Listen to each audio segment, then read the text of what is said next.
Hello everybody, this is Niclas Huschenbeth and this is a game analysis of the game Rapport against the current world champion Magnus Carlsen from the YCC Super Tournament 2017. So YCC taking place in the Netherlands right now.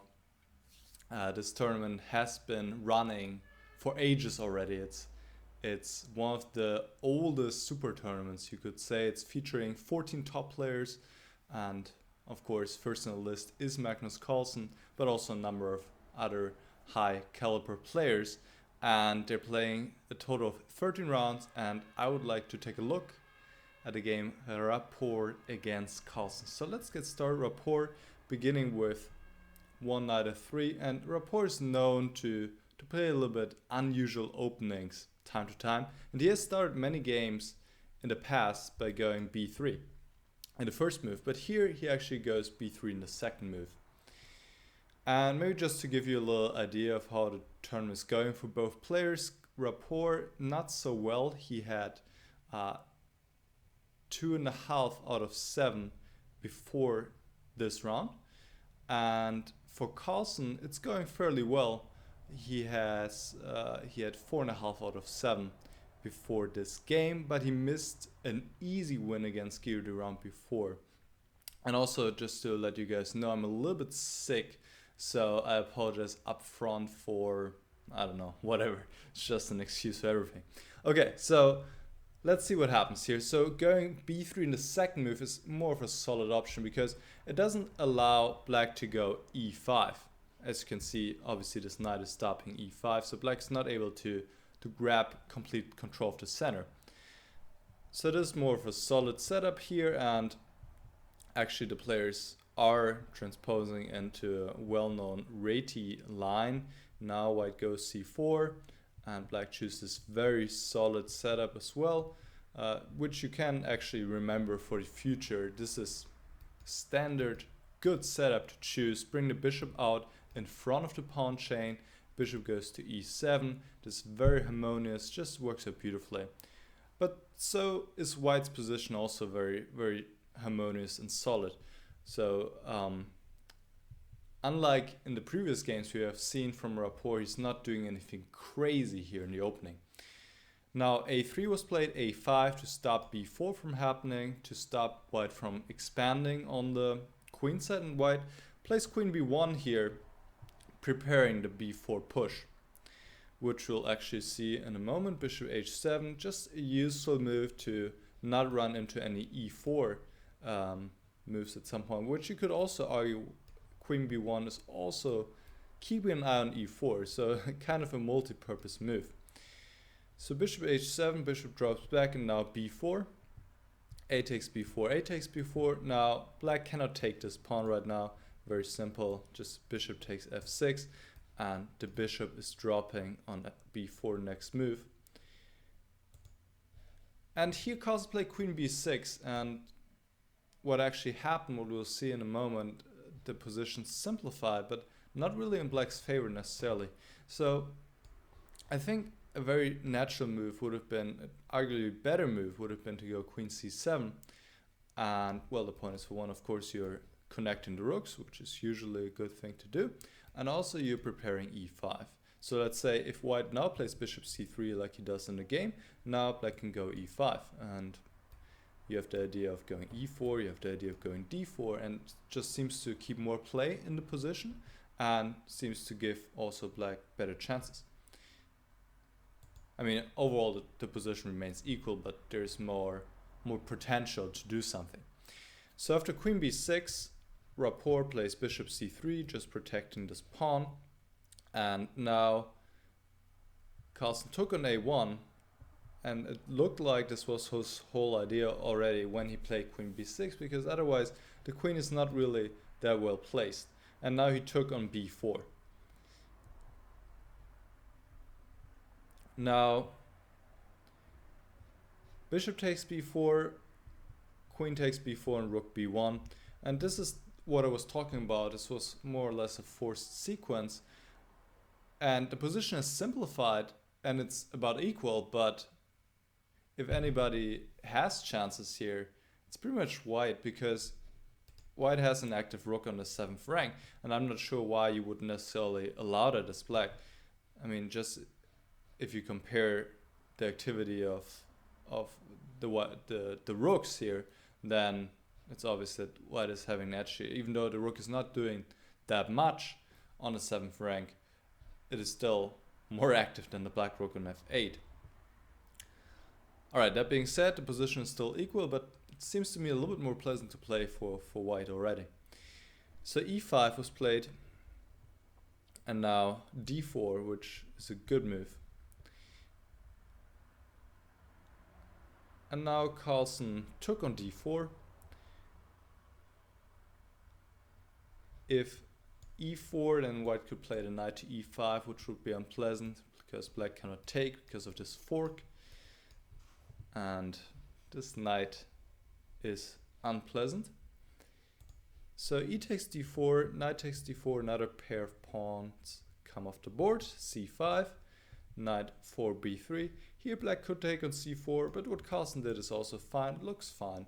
d4, grabbing some more space. But still, white is having this active rook on b7. That makes quite a difference. Now bishop h3, which is a good move, putting on some more pressure here on the black pieces. And here Carlsen made a mistake.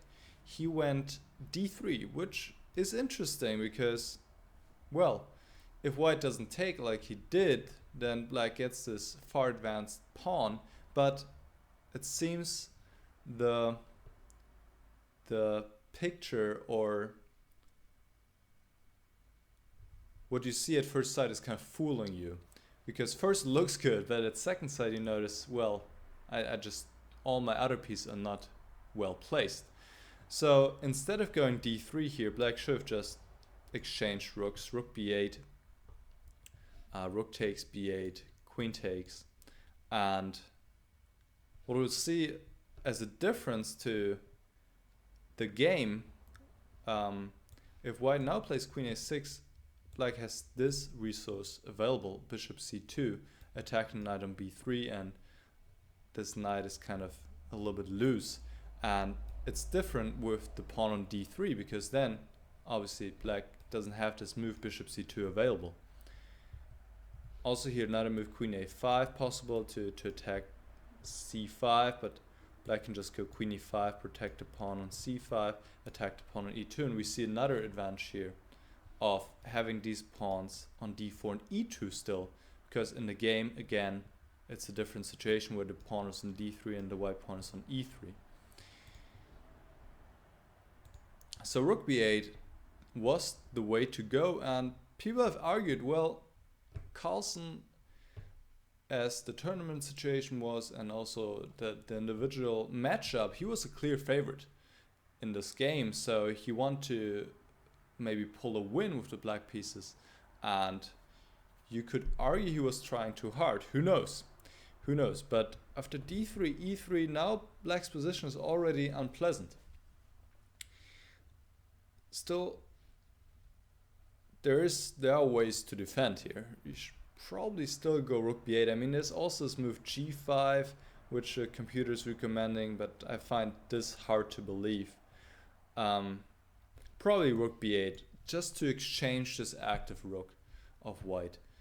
But now rook takes b8, queen takes b8, and now this move queen a6, and white is just very active. And yes, you have this trump of the pawn on d3, but it's controlled sufficiently by the white pieces, and it's difficult for black to do anything. This bishop is kind of biting on this pawn. The knight on d7 needs to keep this pawn on c5 protected, the knight on f6 needs to keep this knight protected, and yes, I am drawing a lot of errors here. So there are a lot of dependencies, and this pawn can also be a weakness, so can be this pawn on c5. So this is also a clear advantage for white, and certainly not an easy game. But in the game, it went downhill for black pretty quickly. He played knight e5, now bishop g2, which is a good move, just taking control of this square on e4, not allowing black to alleviate any pressure by exchanging pieces, and just preparing to move forward these pawns, because here nothing is happening. This is just beautiful how these knights are protecting everything. And also take notice that white is controlling the only two open files in the position, the A and the B file. So really difficult for black to come up with any kind of counterplay. Now, Carlsen played rook c8, which is another inaccuracy. He should go back knight ed7. I mean, if that's the best move you have, you know you're in trouble if you have to retreat here. And now queen a7, white can slowly improve his position. Rook d8, for example, let's say rook c7, going after this pawn, and the position might as well be already close to winning, because once again, no counterplay for black, and white is going to pick up this pawn eventually. Of course, has to be careful, but this is just a great position for white being so active and having everything under control. Now rook c8 played, now f4, and well, maybe knight g6, but this is it's just horrible in every way. e4, queen a7. Notice how the knights are just controlling everything here. So Carlsen played knight eg4, but now still e4. I mean, this knight looks active, but nothing happening here because the knight is controlling the d4 square. This knight can also be pushed away if it needs to be, but right now it still has the square available. But now, of course, there's the threat of e5. And Carlsen actually decided to sacrifice a piece here, but it just doesn't work. But also there's a lack of good options here. Queen e6 maybe still the best move. And now queen a7, where it can still just improve. Knight e3, rook e7, queen c6, now just bishop f3. And what to do here for black? Like I said, everything under control. Just perfectly under control. Rook a8, let's say, then queen c7. White can even trade queens, because even then he keeps the more active pieces and black still has all these weaknesses and no counterplay. Just nothing here. So this is pretty much winning for white. So Carlsen played rook e8 with the idea to sacrifice a piece here on e5, which would be possible. Well, it is possible, but it would give black some chance if there wasn't like an immediate refutation, kind of. And that is good move rook b6, which Rapport found fairly easily. If queen takes b6, then just queen takes e5. Obviously now with the centralized queen and this pawn c5 falling sooner or later, no counterplay for black. This is easy. So Carlsen played queen to e7. If queen c7, then there's rook c6, and it's pretty much the same story. Queen b8, rook c8, deflecting the queen and taking on e5, and game over. So queen e7, rook b8 check, and now knight e8 is forced, obviously. And here Rapport found a nice finishing sequence, and that's my exercise for you guys today. Just one exercise. What would you play here as white? How would you finish off the world champion? So just stop the video real quick, think about it, and try to figure it out. It's not that difficult, so I'm sure you can solve it, and just stop the video right now. Alright, so what did Rapport play? Well, obviously there's rook e1 as a threat, but you can actually ignore it, which is really nice. I find this quite a nice tactic. Of course, you could play a move like knight f1, but the game continues, and black is having some compensation, having two pawns for the piece and having this far advanced d pawn. So bishop c6 is a very nice move, just putting on more pressure on the e8 knight, and that's it. Carlsen played rook e1. He is winning the queen, but we all know the knight is the best friend of the king. Knight f1 now protecting the king from any checks.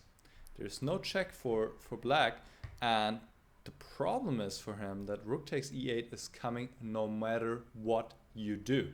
No matter what you do, unless d2. Okay, let's clarify that. After d2, white just takes this pawn, and then rook e8 will come no matter what. And even if you protect it, you still end up being a piece down here. Just a piece down, so no hope here.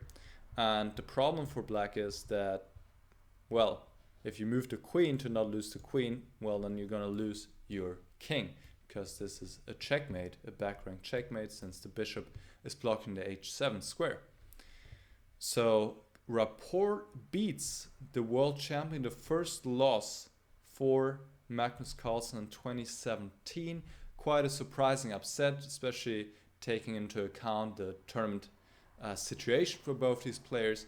That was actually the first time they met in a match, in a game, and Rapport wins this game. It's interesting how quickly the black position deteriorated after this move d3, but it was indeed a very unpleasant position to play, because like I said, the white pieces were more active and no apparent counterplay. And we all as humans, we like to have play, we like to do something. If we just have to sit passively and defend, it's much more difficult for us. And Carlsen made a few inaccuracies in a row and just found himself in a hopeless position, and then he had to accept defeat. All right, I hope you guys enjoyed this analysis, and well, make sure to check out my other videos, or subscribe maybe if you like to, and also make sure to follow the tournament on Chess24. There's still like 5 rounds to go, so everything's completely open. Magnus Carlsen is not in the lead now anymore, of course. After his loss, Wesley So is 1 point ahead, so check this out as well. You'll find a link in the description, and I'll see you again very soon. Goodbye.